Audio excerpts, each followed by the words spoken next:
de l'actualité, l'offensive de l'armée burkinabé contre des groupes armés terroristes à Falangoutou dans la province du Séno.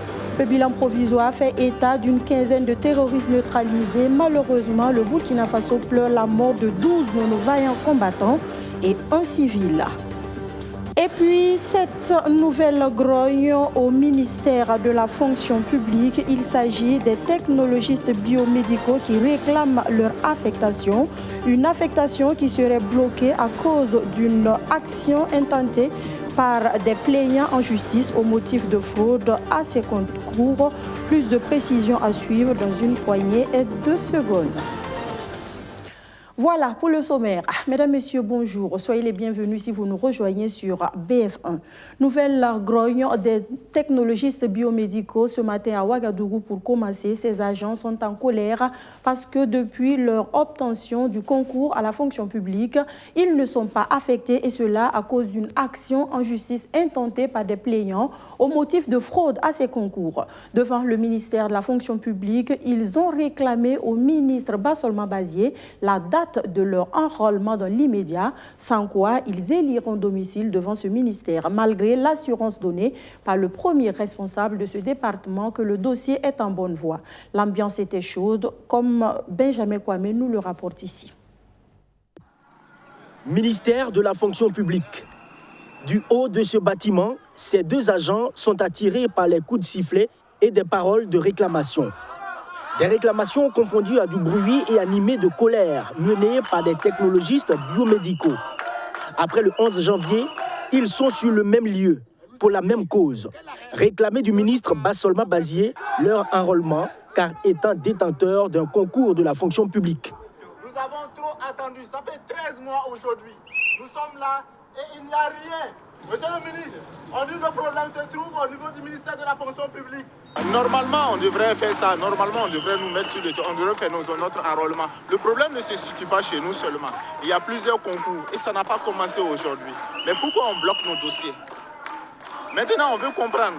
Si le concours, on ne peut pas nous recruter, qu'on nous dise carrément, nous ne travaillons pas.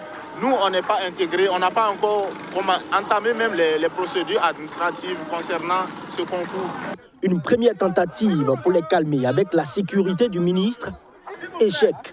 Ils veulent voir le ministre en personne pour savoir exactement la date de leur enrôlement, car ils n'y sont pour rien si des individus ont intenté des actions en justice dans le cadre de ce concours.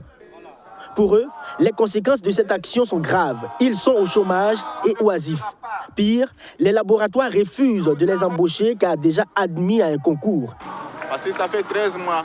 Vous savez qu'au Burkina Faso, quand un étudiant, un technologiste est admis à un concours direct, s'il travaille dans un laboratoire privé, il est immédiatement relevé de son poste. Donc ça veut dire aujourd'hui nous sommes là, il y a presque 200 personnes qui sont relevées de leur poste injustement. Après quelques heures d'attente, celui qu'ils veulent voir est là. Bassolma Bazié, accompagné de sa collègue de la justice. Je vous ai dit que je vais contacter la justice. La justice, je l'ai contactée.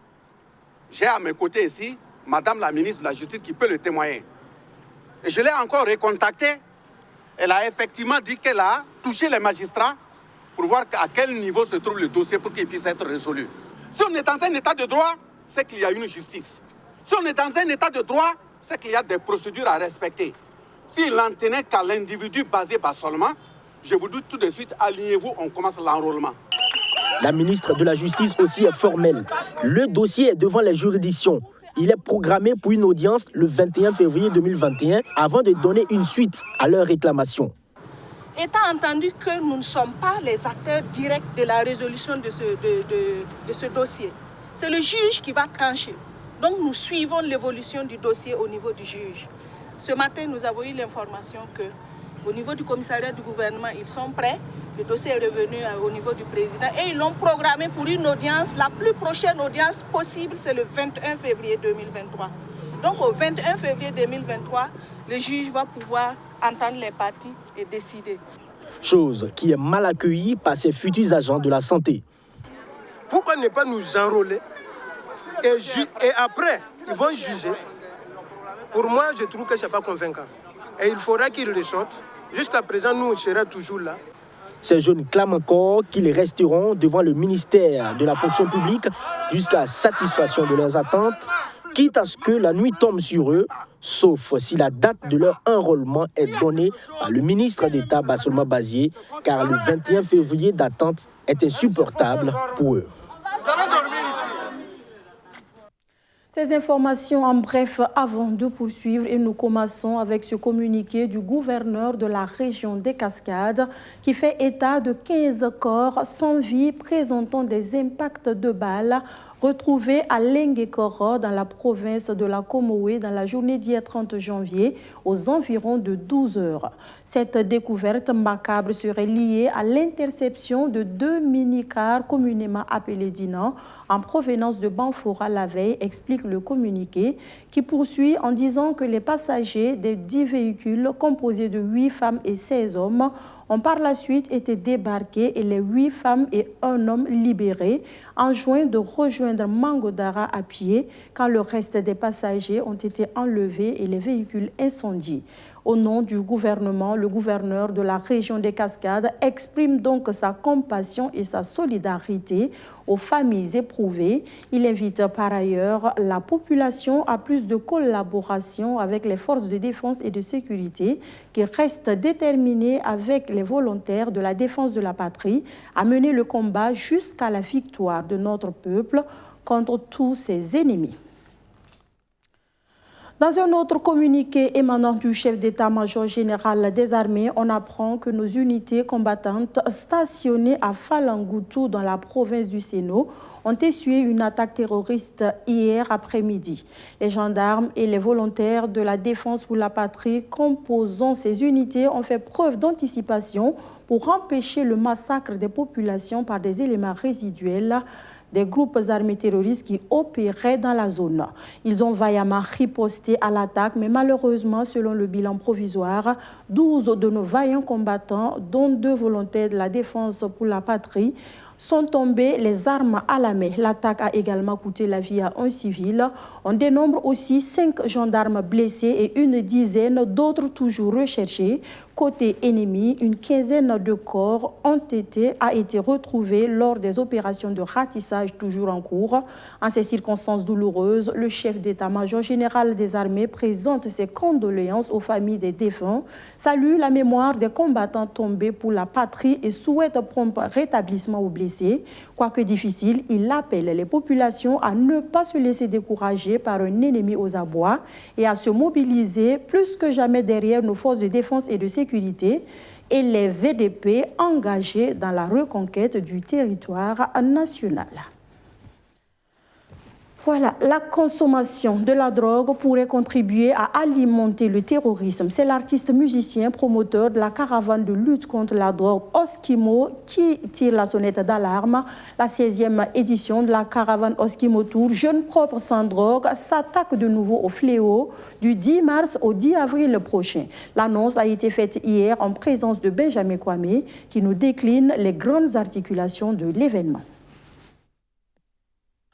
La 15e édition a porté ses fruits. Place à la 16e édition de Oskimo Tour, Jeunes propres sans drogue. Et toujours avec le même objectif, sensibiliser les jeunes et surtout les élèves à ne point consommer la drogue. À compter donc du 10 mars 2023, le promoteur Youssouf Sawadogo et ses compagnons vont sillonner lycées et collèges à Ouagadougou, à Banfora, à Koupela, à Poutenga et à Boussé pour faire passer le message relatif à la drogue qui détruit. Pourquoi on met les artistes? Pourquoi on a décidé, quand on fait la sensibilisation comme ça avec les élèves? Parce qu'on s'est dit que les élèves, c'est l'avenir d'un pays. Parce qu'on ne peut pas être président si on n'est pas à l'école.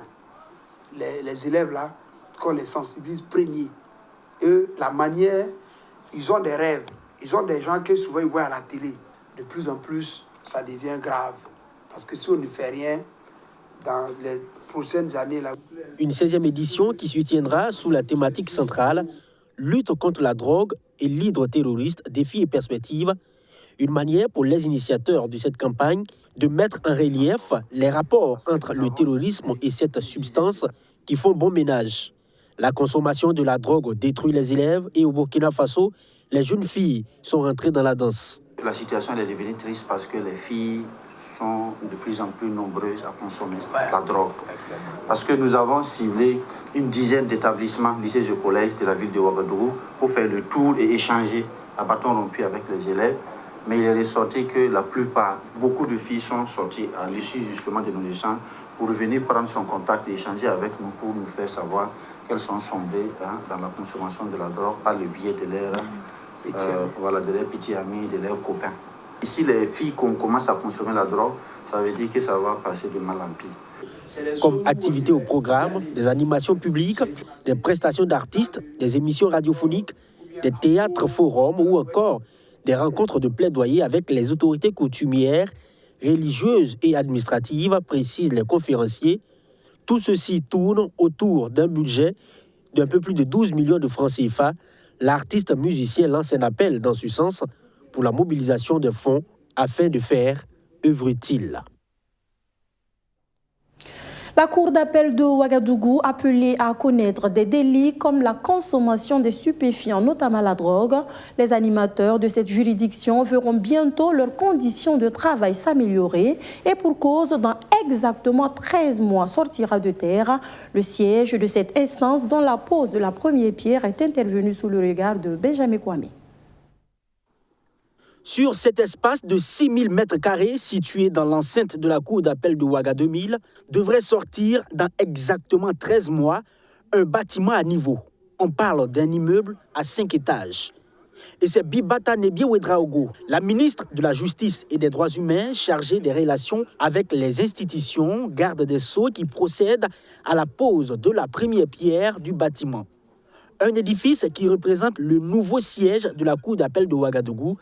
C'est une initiative du ministère en charge de la Justice qui entend améliorer considérablement les conditions de travail du personnel de son département.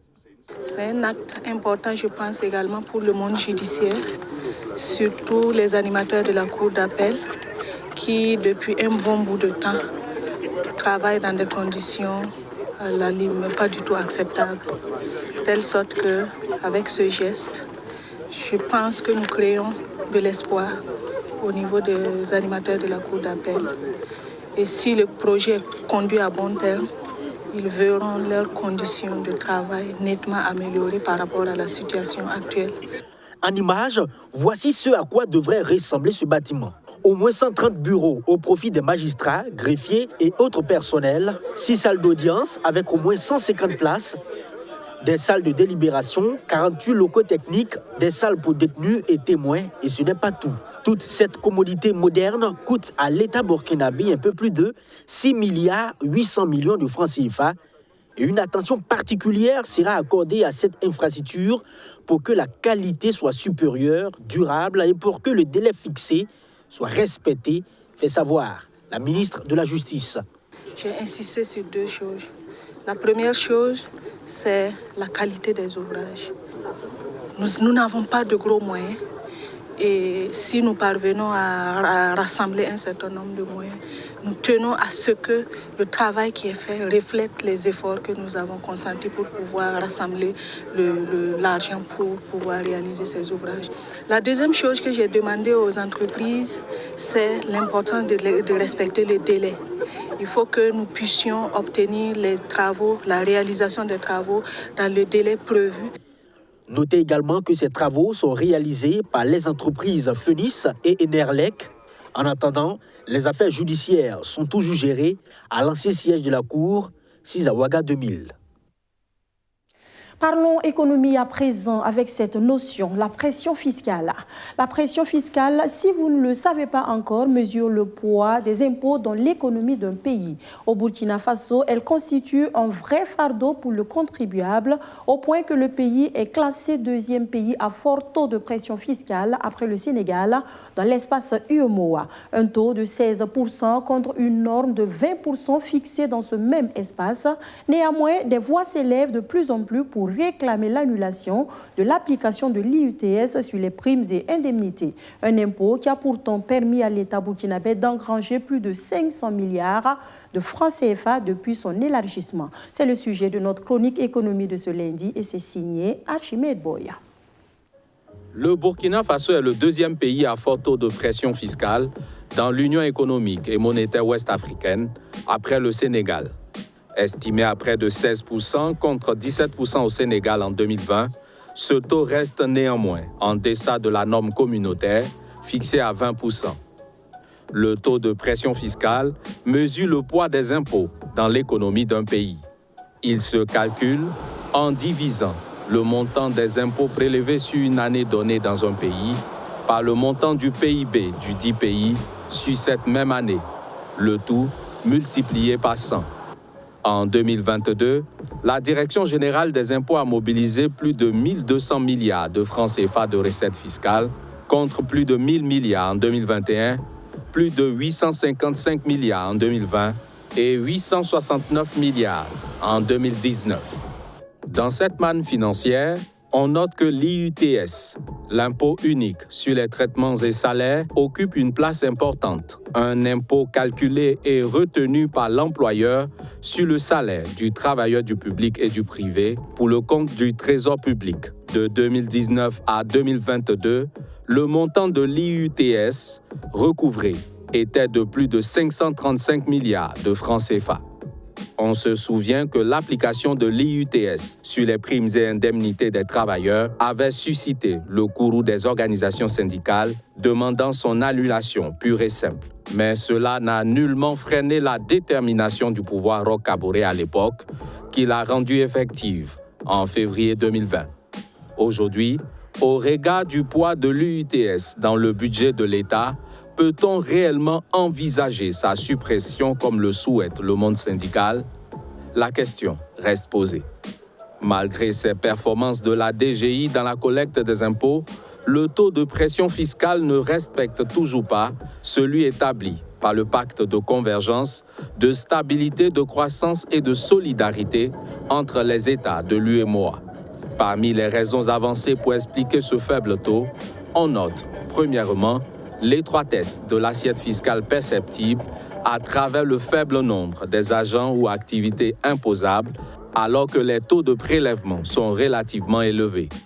Deuxièmement, un secteur informel peu ou mal imposé, alors que ce milieu compte de richissime hommes d'affaires. Troisièmement, le pays a opté pour une politique fiscale souple afin d'attirer plus d'investisseurs étrangers. Par ailleurs, le rapport semestriel 2020 d'exécution de la surveillance multilatérale de l'UEMOA prévoit que le Burkina Faso atteindra 19% de taux de pression fiscale en 2025. Un taux qui peine toujours à atteindre la norme ouest-africaine. La malnutrition, le paludisme et le diabète, autant de maux dont l'éradication va ponctuer les actions de la Jeune Chambre internationale Ouagametba en cette année 2023. L'organisation l'a fait savoir à l'issue de sa première assemblée générale, tenue pour adopter entre autres le plan d'action 2023 de la structure. Plus de précisions avec Océane Daboné et Maxime Ilboudou. Réunis autour du président exécutif, c'est la première rencontre des membres de la Jeune Chambre internationale Ouagametba pour cette année 2023. Une rencontre au cours de laquelle les membres soumettent et réfléchissent ensemble pour l'adoption d'un plan d'action, mais aussi de présentation du rapport moral et financier de l'année précédente. L'AG est la première activité statutaire de chaque organisation locale membre.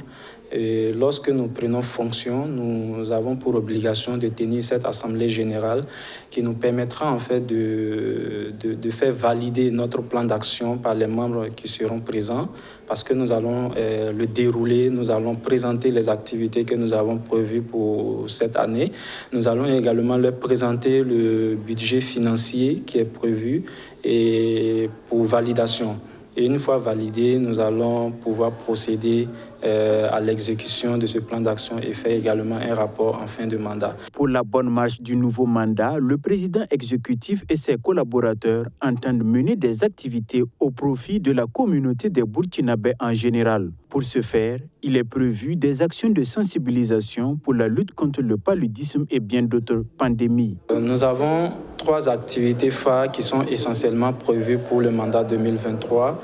La première activité, il s'agit d'un programme à l'endroit des enfants vulnérables que nous allons en fait mener au sein de l'arrondissement 8. Et la deuxième activité, il s'agit ici d'une conférence, d'une sensibilisation en fait sur le paludisme que nous comptons également mener toujours au sein de l'arrondissement 8. Et la troisième activité, c'est une conférence, une sensibilisation également sur le diabète, voilà, que nous avons prévu tenir lors de la journée mondiale du diabète. La JCI Ouagametba, on vous le rappelle, est une organisation locale, membre de la Jeune Chambre internationale Burkina Faso. L'une de ses missions est d'offrir des opportunités de développement socio-économique et de leadership aux jeunes afin d'être plus responsables socialement. Allons maintenant à Bamako, au Mali, où différentes communautés locales ont fait montre de savoir-faire à la place du cinquantenaire la semaine dernière. C'est le festival Ogobayan, facteur de cohésion sociale, qui y battait son plein, placé sous le thème « Les cultures locales à l'épreuve de la mondialisation, les réformes de résilience des communautés ». Cette 8e édition a fait la part belle aussi dans les réflexions aux questions sécuritaires. Retour ici sur la cérémonie d'ouverture de ce rendez-vous culturel avec Océane Daboné et Sandrine Zougouri.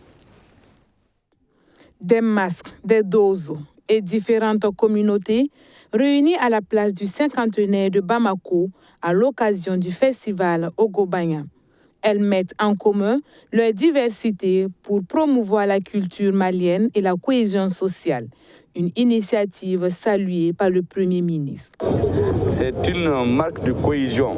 C'est des efforts gigantesques. On ne peut même pas les apprécier en chiffres. Je voudrais donc saluer le président en exercice de Guinée-Togo, saluer la commission d'organisation et bien entendu le ministre de la Culture et toute son équipe parce qu'on leur doit cela. Ils travaillent et je voudrais que chaque communauté travaille à cela pour que les Maliens soient un. Pour cette édition, la communauté Keltamachek est à l'honneur. Donc vraiment, on est trop content de nos cousins. On a pris que chaque année, on fait ça ensemble avec eux. Tu sais, les gens, c'est pas la même chose. Chacun, il y a d'autres qui ont gagné, il y a d'autres qui n'ont pas gagné. Mais le contact, c'est mieux. On amène nos cartes de visite, la connaissance, c'est important. La relation, là, c'est important. On souhaite que la paix revienne au Mali, à tout le monde. On veut la paix. Tant qu'il n'y a pas la paix, il n'y a rien. Vraiment, on veut la paix. C'est ça que je souhaite.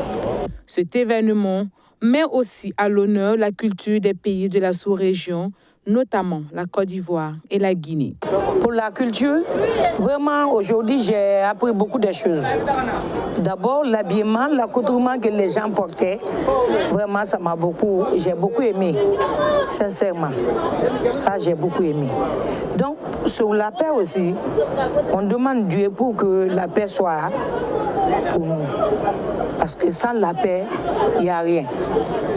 Quand il y a la paix, on peut faire beaucoup de choses. Le festival Ogobayan est un événement culturel qui réunit les artisans venus du Mali et de la sous-région. Débuté en 2015 en pays d'Ogon, il est délocalisé à Bamako du fait de l'insécurité. C'était là les temps forts du festival Ogobayan. De retour chez nous au Burkina Faso à présent, en sport football, l'AS Police était face à Raïmo FC de Bobo Dioulasso pour le compte de la 18e journée du championnat national au stade municipal de Ouagadougou. Les flics ont été battus sur le score de 3-0 et subissent ainsi leur 13e défaite en 18 matchs. Bien que la lanterne rouge totalise seulement 5 points, les hommes de Issa Balboné croient toujours au maintien. Regardez. Recevant Raïmo pour le compte de la 18e journée du championnat national, l'AS Police n'a pas marqué le moindre but. On a tout fait vraiment sans marquer, c'est notre plaie depuis le début de la saison. Nous avons pu marquer un but la semaine passée. Je croyais que ça allait continuer, mais ce soir les enfants ont prouvé le contraire. En face à Raïmo à l'effet d'une grande efficacité, les académiciens de Bama ouvrent le score au quart d'heure du jeu par Aziz Silibi.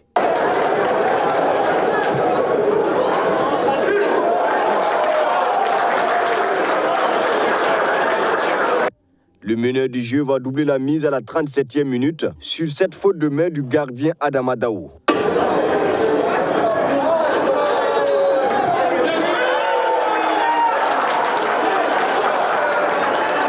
2-0 est le score à la pause. En seconde période, les hommes de Issa Balboné restent impuissants devant le but adverse.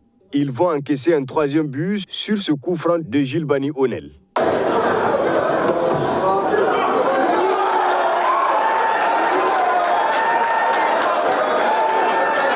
3-0 est le score final. Mais il en faut plus pour décourager l'entraîneur de l'AS Police. L'équipe la plus réaliste a gagné et je dis bravo à Raïmo.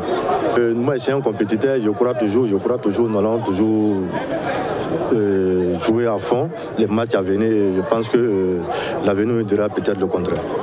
Malgré ce large succès, l'entraîneur de Raïmo préfère garder la modestie. Puisqu'on venait à Ouagadougou, on s'était dit que l'AS Police, et ça fait notre 5e victoire sur eux aujourd'hui. C'était 4-4 et aujourd'hui on arrive à faire une autre victoire sur eux. Et c'était pas un match facile. On s'est dit en déplacement là, il faut tout faire, ne pas perdre. Même quand tu es premier du championnat, c'est le maintien. Nous, on veut recoller seulement au peloton, on ne veut pas se faire distancer. Parce que c'est un championnat qui est très relevé. Donc il faut tout faire pour recoller au peloton. L'AS Police reste la terne rouge avec 5 points en 18 matchs. Raïmo est 5e avec 29 points. Un reportage de Madizongo avec la voix de Amadou Diko qui referme ainsi le journal. Merci de nous avoir reçus chez vous. Je vous retrouve demain, même heure, même canal pour un autre point de l'actualité. D'ici là, ne zappez surtout pas. Nos programmes se poursuivent. Bonsoir.